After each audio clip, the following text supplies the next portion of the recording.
ज्ञानदायिनी माँ शारदे को प्रणाम करता हूँ, सम्मानित मंच को प्रणाम करता हूँ, सम्मानित गुरुदेव को प्रणाम करता हूँ। देखिएगा, मुझे यहाँ कविता सुनाने के लिए मंगाया है, तो इनकी मांग जरूर भरेंगे। बाद बाकी मैं छोटा मोटा कविताएं लिख लेता हूँ। और मेरा नाम मंगाया है, ये जानबूझ के बोला गया शब्द है। कवि सम्मेलन में ऐसे ही तो मंगाया तो इनकी मांग जरूर करूंगा, ये कहना चाह रहे हैं। व्यंजना शब्द शक्ति है, हाँ, अर्थ मंगाया है। बात को समझ क्यों नहीं रही? ऐसे ही बोलते हैं। कवि सम्मेलन का मतलब ही क्या होता है? हंसी मजाक करना, अलग शब्दों का इस्तेमाल करना। ये भी कह सकते हैं मुझे बुलाया गया है। तो कभी कभार छोटी मोटी कवि सम्मेलनों में जाता हूँ और अच्छा खासा माँ शारदे का आशीर्वाद है। 4 पंक्तियां माँ शारदे के श्री चरणों में रखता हूँ, फिर मैं आता हूँ। आपने घनाक्षरी मनहरण छंदों के विषय में तो काव्य शास्त्र में पढ़ाई है, मैं रखता हूँ, सुनिएगा। कि हे माँ वीणा पाणी, कि हे माँ वीणा पाणी, तेरे दर पे सुखाऊं, शेष कविता सुनाऊं, मुझे ऐसा वरदान दे, ऐसा वरदान दे कि कवि का निभाऊं धर्म, मेधा, प्रज्ञा, बुद्धि, बल, कौशल का ज्ञान दे, ज्ञान दे। तू अभिमान रहित मैं होके लिखूं छंद, गीत, गजल और अभिधा का दान दे, दान दे दे। झोंपड़ी की पीड़ा लिखता रहूं मैं, लेखनी झुके ना मैया, ऐसा स्वाभिमान दे। कि मैं अभी वो पाकिस्तान के ऊपर तो क्या लिखा कहा जाए कि जिसका जन्म हो गया उसकी मृत्यु निश्चित है, और उसके ऊपर 2 करोड़ का पाकिस्तान अपनी 2 करोड़ की कविताएं क्यों उस पर वारी जाए। मैं 4 पंक्तियां रखता हूं। कि देखो अब यहाँ कश्मीर मांगता है पाक, ऐसे में तो वहां बिना मौत मारा जाएगा। कि देखो अब यहाँ कश्मीर मांगता है पाक, ऐसे में तो वहां बिना मौत मारा जाएगा। सियाचिन तक माता भारती के लाल बैठे, यहाँ से तो फूटी कौड़ी ले भी नहीं पाएगा।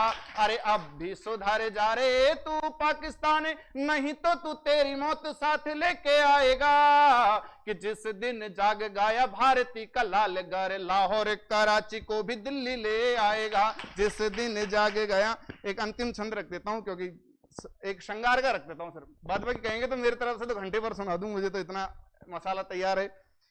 कि जब एक नायिका अपने नायक से मिलने जाती है तो किस तरह का श्रृंगार करती है, सुनिएगा। आप बहुत अच्छा बोलते हैं। मेरे स्कूल को बना रहे एक बहुत बड़े भामाशाह लक्ष्मीभोग आटा के मालिक ऑनरेबल नरेश चोपड़ा जी, मेरे काफी अजीज मित्र है। 3 करोड़ रुपए लगाकर बिल्डिंग बना। मेरे लिए तो बहुत बड़ी सौभाग्य की बात होगी। मैं मन संचालन नहीं करता हूँ अधिकांश। एक्चुअली में क्या होता है, फिर मुझे ही बोलना पड़ता है वहाँ। जी बिल्कुल। जाके शिक्षा मंत्री जी के पास भी बैठे, फिर मन संचालन भी करे, तो थोड़ा सा फिर ऐसे अनकंफर्ट सा रहता है। तो लगता है कि कई बार आप सोचते हैं किसको बुलाएं, तो वो अपने आप ही चल के आ जाता है। Thank you. मैं एक अंतिम छंद रखता हूँ श्रृंगार में। जब एक नायिका अपने नायक के पास जाती है तो किस तरह के एक श्रृंगार करती है। 4 पंक्तियां रखता हूं, सुनिएगा। 4 क्या, आप 6-7 रखो। ये कवियों का एक आदत होती है, वो 4-4 पंक्तियों से सबसे जुड़ते हैं। तो 4 पंक्तियां। ये जो ट्रेडिशनल बात है, मैं आपको कुछ बातें बताना चाह रहा हूँ। नाम क्या है? लोकेंद्र भारद्वाज। वैसे क्या कहते हो आप? कवि लोकेंद्र भारद्वाज, क्रांति दूत। इतना बड़ा नाम, तो ये तो एड्रेस हो गया। हाँ, पूरा एड्रेस ही हो गया सर। एड्रेस में कुछ छोटा नाम रखो पहला तो। अच्छा कवि बनने के लिए इसको चेंज करो। भारद्वाज लोकेंद्र ठीक है, ठीक, पहले भारद्वाज लगा दो, लोकेंद्र ठीक है, बस इतना ही ठीक है। इसको आगे से हटाओ, ये क्योंकि लंबा चौड़ा न तो कोई आजकल सर्च करता है। भारद्वाज लोकेंद्र, इसको बनाओ। 2-4 पंक्तियों से जुड़ता हूँ। जो ट्रेडिशनल बातें ना जो बोलते कवि, उनको मत बोलो। अगर 4 क्या बहुत सारी पंक्तियां सुनाना चाहता हूँ, झेलना पड़ेगा। सुनिएगा कि जब एक नायिका नायक के पास मिलने जाती है तो किस तरह का श्रृंगार करती है। कि सुंदर सजीले चमकीले वस्त्र पहने, तो आईने में रूप देखे गौरी हर्षा रही।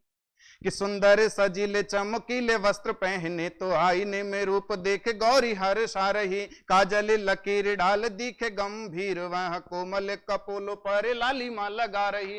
कुछ आईलाइनर लगाती है, कुछ मुंह पे पोता पाती भी करती है, तो मैं तो जानता नहीं हूँ ज्यादा। तो सुनिएगा कि सर ये देशज शब्द है ना। कि सुंदर सजीले चमकीले वस्त्र पहने, तो आईने में रूप देखे गौरी हर्षा रही। काजल लकीर डाल दिखे गंभीर, वह कोमल कपोलों पर लालिमा लगा रही। घुंघराले केशों पर कजरा सजाए, वह भीनी भीनी देह से भीनी भीनी इत्र से देह महका रही। और अपने पिया से मिलने को आतुर, गौरी कछु हिचका रही तो कछु शर्मा रही। अपने पिया से मिलने को आतुर, गौरी कछु हिचका रही तो कछु शर्मा। बहुत है, लिखने को तो बहुत कुछ लिखा है पर इतना ही काफी। धन्यवाद। एक ऐसी बात सुनाओ, बिना पढ़े सुनाओ, जो आपको ऐसे है कि गोरे गोरे रंग वाली, जो आपकी बढ़िया ऐसे। मैं एक पहले कोचिंग में पढ़ा करता था बांडीगुई में, तो मेरे एक दोस्त ने लिखवाई है, अभिधा शब्द शक्ति मानिएगा इसे। कि गोरे गोरे रंग वाली, नयन कटार वाली, गलियों में मेरा ध्यान भंग कर जाती है। कि गोरे गोरे रंग वाली, नयन कटार वाली, गलियों में मेरा ध्यान भंग कर जाती है। चंचल सी चपला है, देखने में अबुला है, पर मेरे मन को सबल कर जाती है। रूप के पुजारी चित्त हो जाते तेरे आगे, मेरे जैसे आशिक मदहोश कर जाती है। और जब जब मुझको तू प्यार से निहार लेती, सच कहता हूं मेरी आंख लड़ जाती है। जब जब मुझको तू प्यार से निहार, कि दिलों में प्यार की गंगा को अब बहाने आया हूं। दिलों में प्यार की गंगा को अब बहाने आया हूं। तेरे और मेरे दिल के हाल को बतलाने आया हूं। परिंदा हूं गगन का, तेरे दिल में बसने आया हूं। तू मेरी है मैं तेरा हूं, यही बतलाने आया हूं। तू मेरी है मैं तेरा हूं, यही बतला। बस सर, ये सोनी जी कह रहे हैं, छोटा कुमार विश्वास। बस हाँ, लोग बोल देते हैं मुक्तक छंदों को सुन के देख के यही बोलते हैं। एक सेकंड, पूरे 2 मिनट का टाइम दो, मैं 2 सेकंड का मैं ढूंढ लेता हूँ और रखता हूँ। कि सरसों से पीला पीला, कि सरसों से पीली पीली देह, सरसों से पीली पीली सरसों से पीला पीला फूल सा बदन तेरा, महके गुलाब जैसे गोरी तेरे गाल है। नहीं है नवेली अलबेली सी पहेली, पर प्रेमी की पहेली हल करती सवाल है। अंग अंग में अनंग झड़े प्रेम का प्रसंग, रंग ढंग प्रेम की पतंग के कमाल है। और रहे अंग तेरा संग में करे ध्यान मेरा रंग भंग, छिड़े प्रेमियों में जंग ये जैसा ये धमाल है।